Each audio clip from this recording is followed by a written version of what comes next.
How It Ends is pretty much on par with a stereotypical bad Netflix movie. It tells the story of a man played by Theo James from the Divergent series who goes to visit his fiance's disapproving parents in Chicago when the apocalypse suddenly starts. He then tries to drive to Seattle to find his fiancée, aided by his father-in-law, played by Forest Whitaker. Apparently the script for this movie was once on the Blacklist, which is a list of the best unmade screenplays, but I guess something didn't translate as well to the actual movie because it's kind of a cliche story.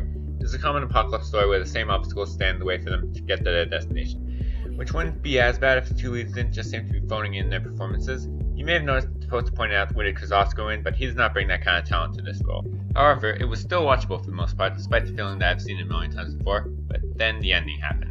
It doesn't feel like it even has an ending at all. When it was over, all I could think was, that was it? It felt like there were a few scenes missing, and not in the way where it's ambiguous or they're setting up for a sequel, more like they just didn't know how to wrap the movie up, so they just cut to black. I've seen a lot of people online complain about how it's never explained why the world is ending. This personally didn't bother me, even though I could see why it would annoy many people. What I hate is how abruptly it ended without giving any sort of closure.